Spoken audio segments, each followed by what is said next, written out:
a little poem.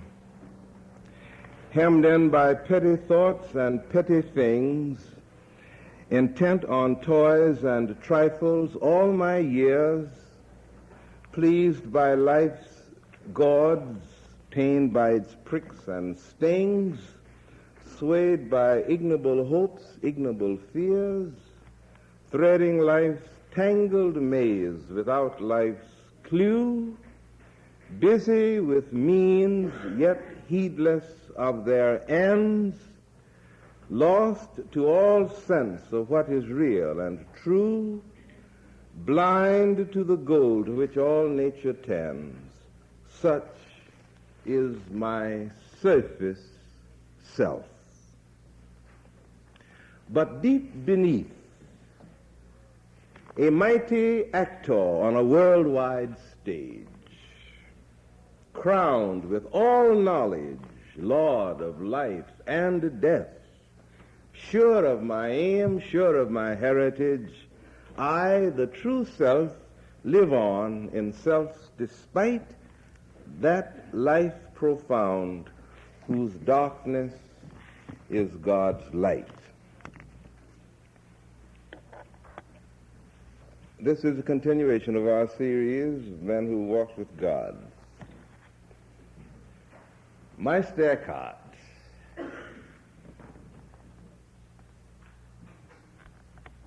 concerning whom it was said,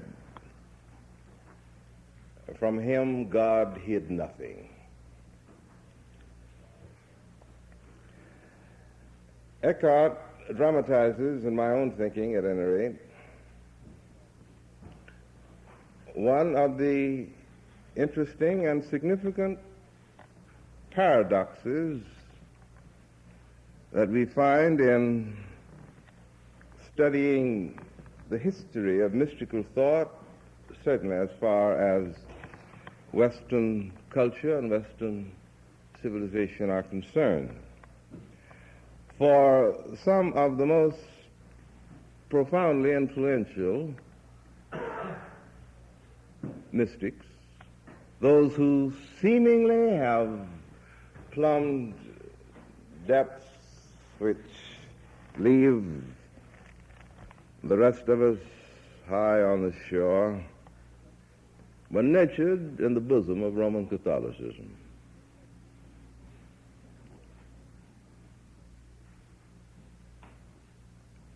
In the bosom of a church that is carefully structured, a church that is in some rather significant ways authoritarian,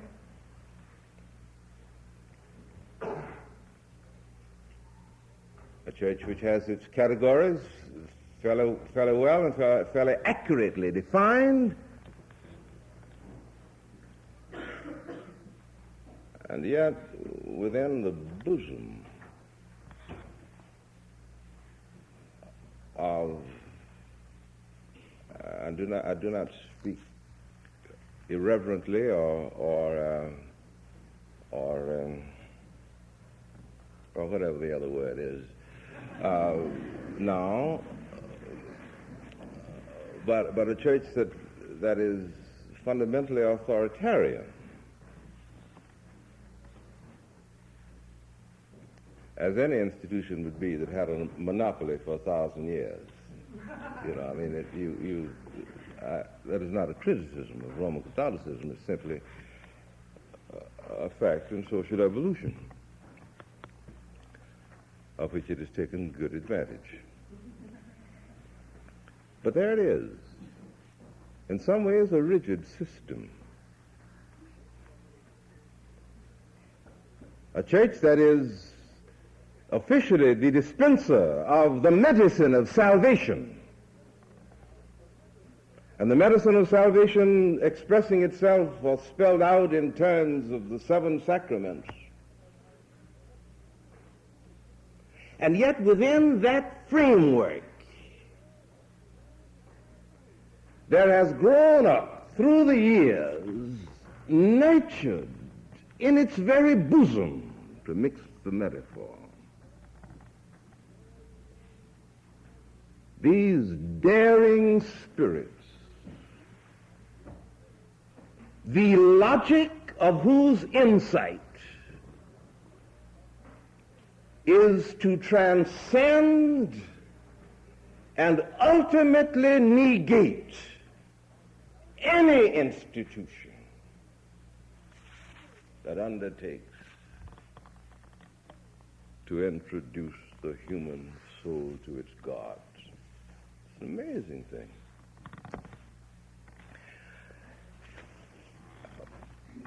But they almost caught Eckhart.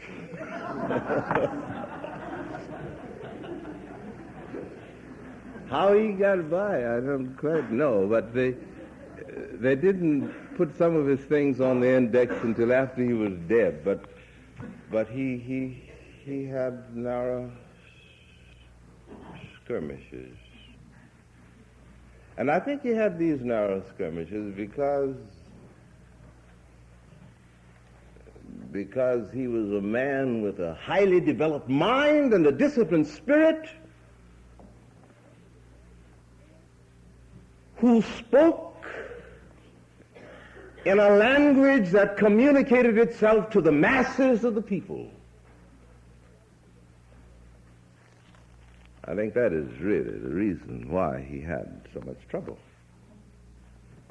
He was thoroughly trained, thoroughly disciplined, but he preached not out of his mind, but out of his heart. And heart responded to heart in a way that was independent of sacrament, independent of institution.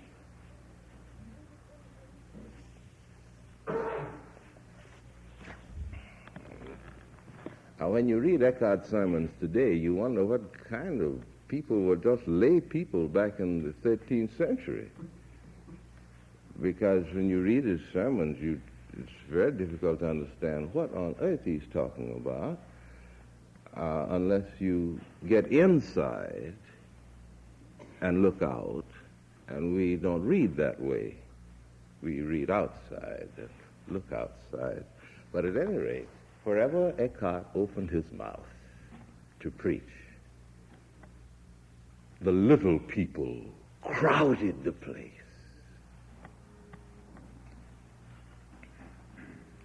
What was he talking about? Let's examine the basis of his mysticism for a few minutes and see what instructions may there be for us.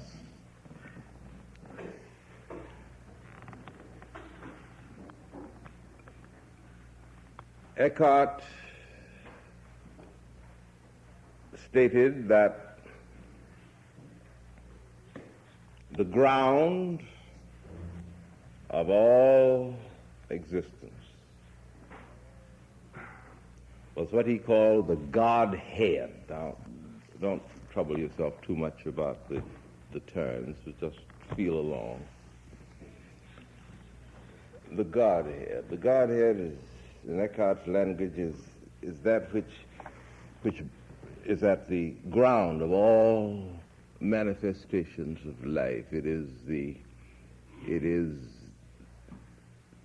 is without classification, without differentiation, without division. It sustains, supports all manifestations, but it itself is a continuum in which there is no movement. It cannot be named, for if you name it, you limit it. It's the nameless nothing, he says. It's a nice word. the unnatured nature, another phrase he uses, or desperately trying to say that you can't say it. You see, and he does it creatively. Now that's the Godhead. When the Godhead manifests itself, when the Godhead becomes in any dimension self-conscious, then God is born.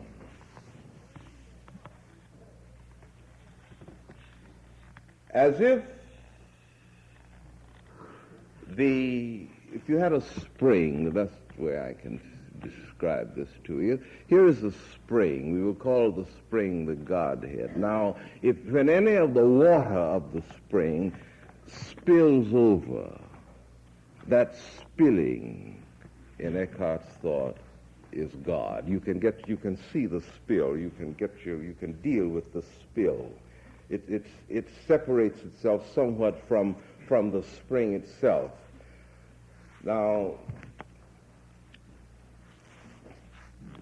the Son is the act. It's very complicated, perhaps, but not so much. The Son is the act by which God becomes aware of himself. God looking back upon himself is the Son. And the relationship between God as the spilling over, the differentiation of the Godhead, and the process by which this spilling over takes on the form of consciousness, and wherever there is consciousness, there is subject and object. And this whole creative relationship between subject and object, into which the Godhead breaks in differentiation, is the Holy Spirit. Well, we need not bother too much with the theology of it, but that's the way his mind goes, that bottoming all thought, all movement, all nature, all activity, all existence and all existences is this undifferentiated ground of being. Only he wouldn't say of being. That's a mistake. Because the minute I say of being, I limit it. And he wouldn't limit it. This ground, period.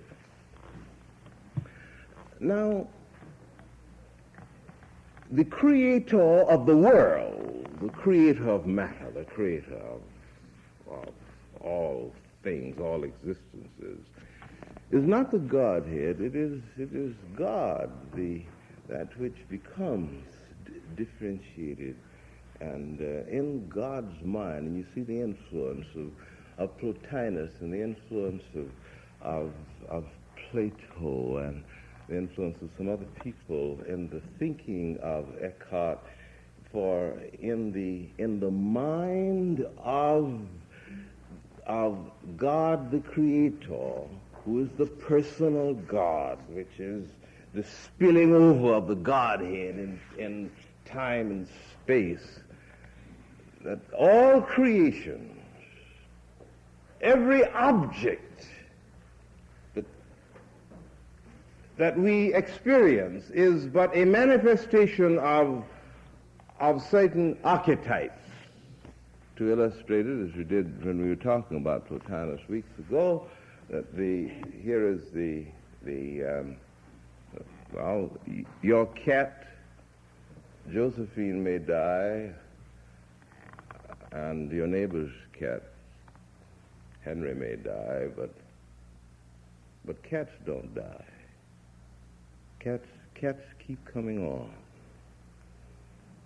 individual men may die, but man doesn't die. Now, what he's saying is that man as an archetype, as an idea,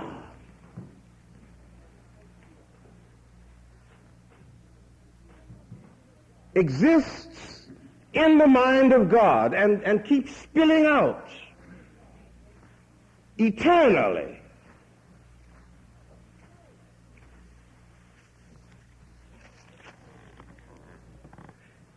Therefore, the reality pushed, you see, the reality is not in the particular manifestation, but the reality is behind that. It is the eternal thing that of which the particular that we experience as a manifestation.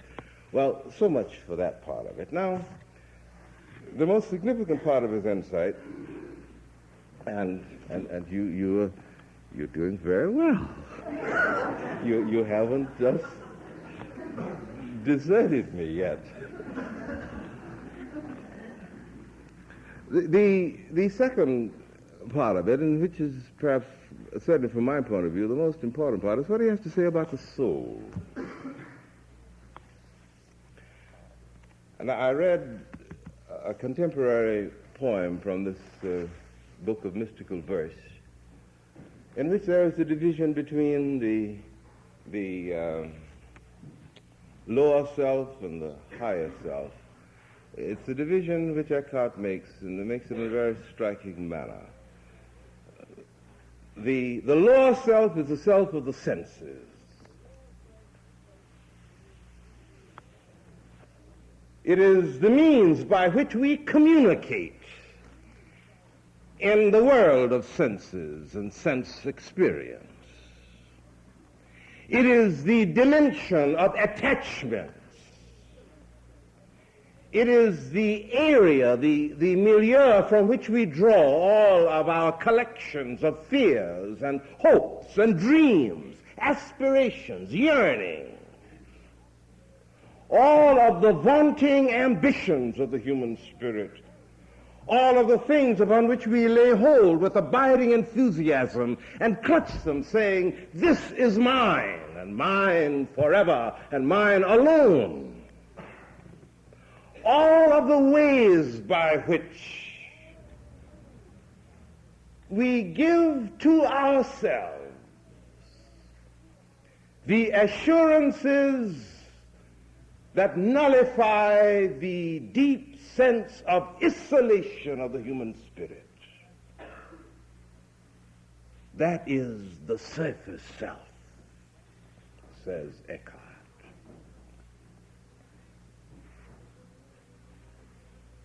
Now there is another self. There is another division. Eckhart, of course, calls this second division, even used the word the unconscious, but I dare not use that word. It's loaded. I won't do that. But Eckhart called it the unconscious. It is also the ground of the ground which is identical with this ground that he calls the Godhead, you see, that there is in me, and this is his great contribution, there is in me the same ground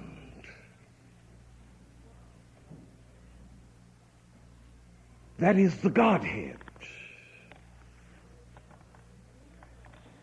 That there is another self that he calls sometimes the active reason.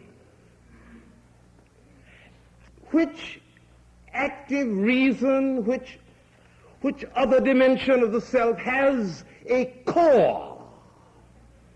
And that core is the uncreated element. It is God. It is the Godhead. It is the expression, not the expression, it is the, how to say this, it's the It's the isness of the Godhead itself. It is not broken down in any form, but it is the center of the core of my being, which core is central to the active reason. Now, Eckhart says, when I want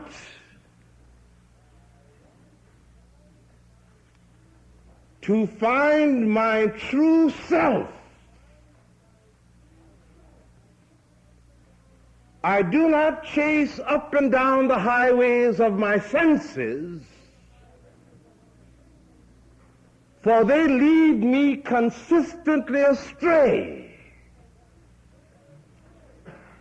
But when I want to find my true self,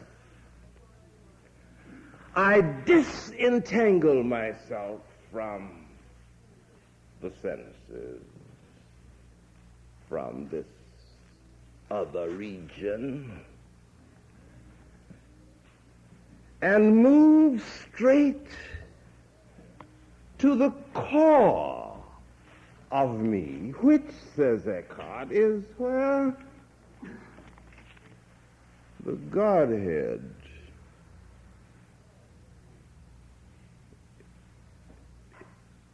is located. Therefore, he says that in the soul of man there is that which is uncreated, which has never been created, which is the Godhead itself, and the individual, and he was almost a pantheist here, and the individual can retreat from the senses, retreat until finally he becomes one with this core, but not quite.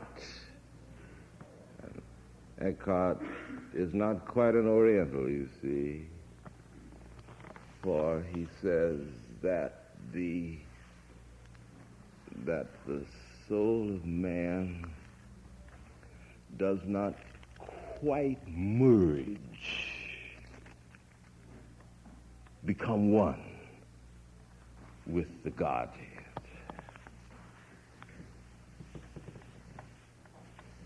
Now, says Eckhart,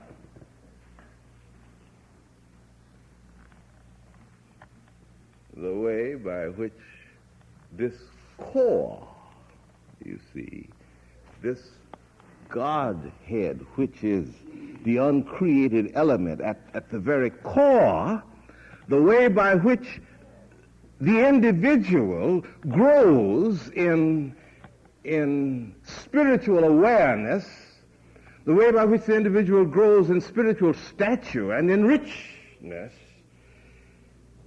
is to do the things that will widen the area of the spread of this uncreated element which is at the core of one's being, one's soul. And how do you do that? You do that by, first of all, by working on detachment. And he comes back, you see, to his wrestle with the senses.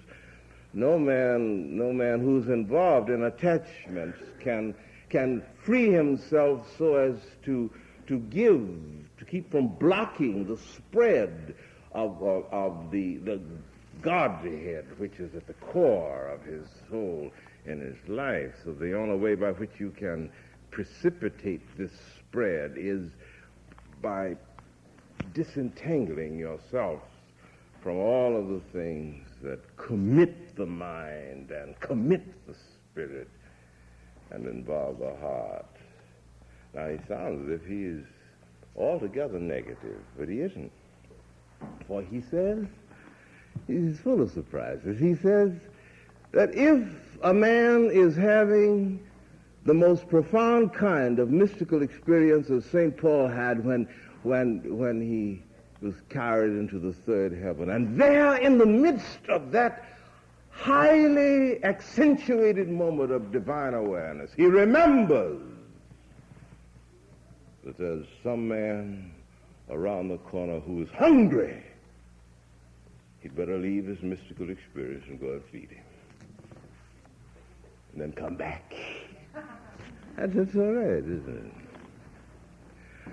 Another time, one of the interesting adages about him, or stories about him, he was walking through the streets with a lantern in the daytime. And then he finally found a man who asked him, he had a lantern in one hand and a bucket of water in the other hand. And the man said, "What are you going to do with these things, Meister Eckhart?" He said, "Well, with the water, I'm going to put hell out. And with the lantern, I'm going to burn heaven up. So that men will serve God because they love him, rather than because, well, for the obvious reasons." Now,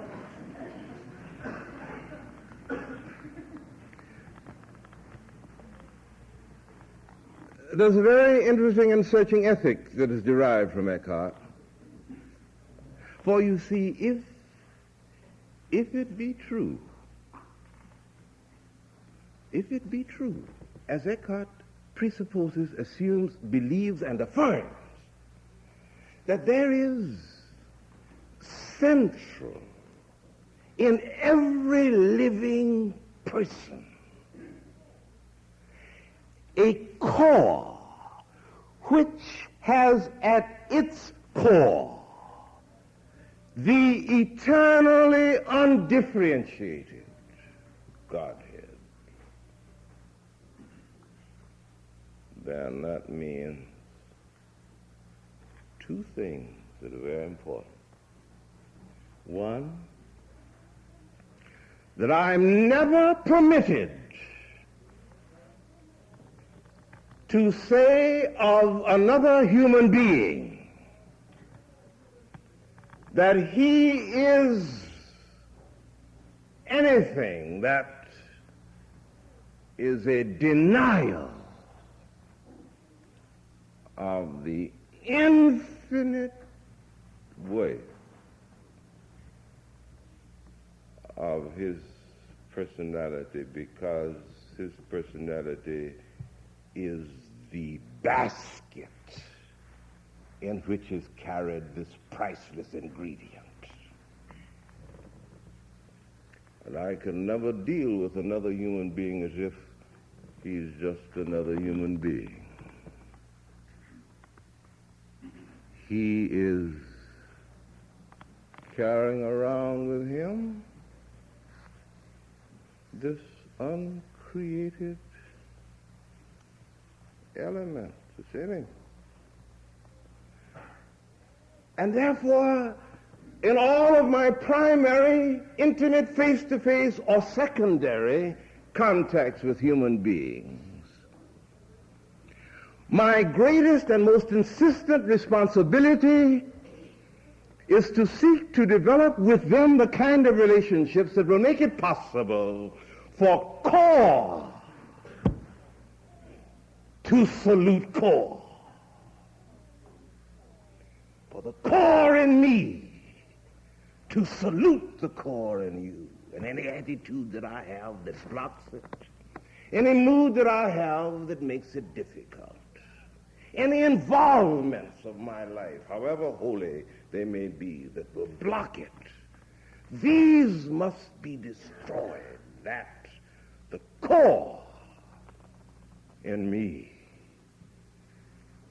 may be able to salute the core in you. That is the business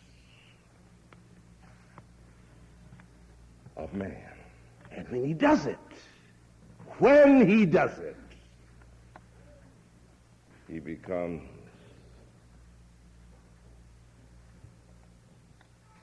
in that moment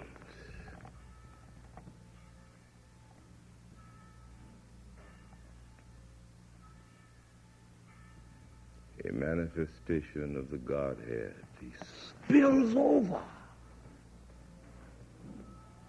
And Eckhart even goes so far at one time to say that such a human being becomes God. But he took it back when they put too much pressure on him. But you see the logic of it, that if the Godhead becomes God when it spills over in time and space,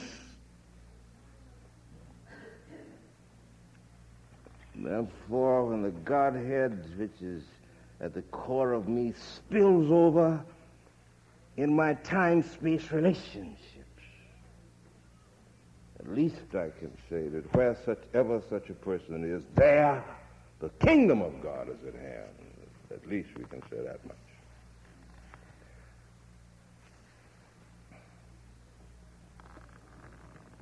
Now, sin for Eckhart is not so much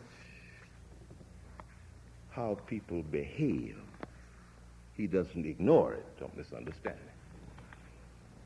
But sin in Eckhart is self-will. It is when the will deliberately blocks the light, the manifestation of this uncreated core and personality. Now,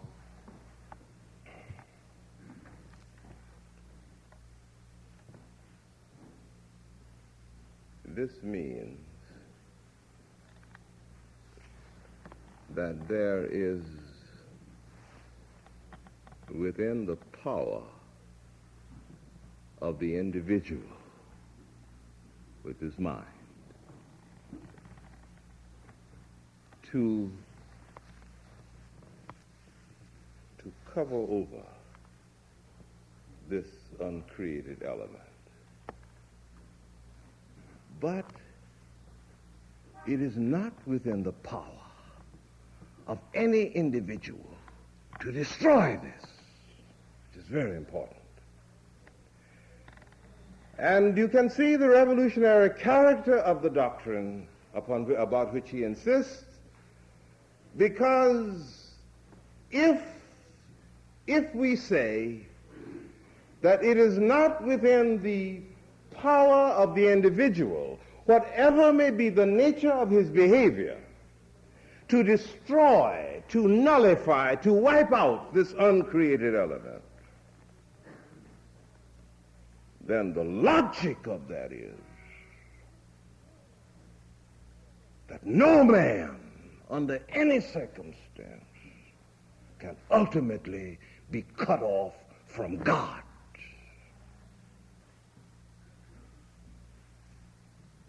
And you can see what a doctrine like that would do.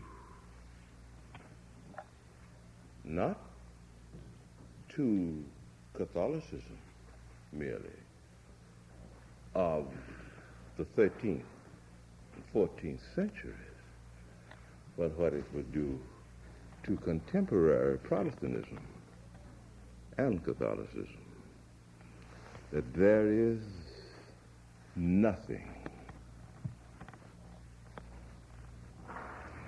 that the individual can do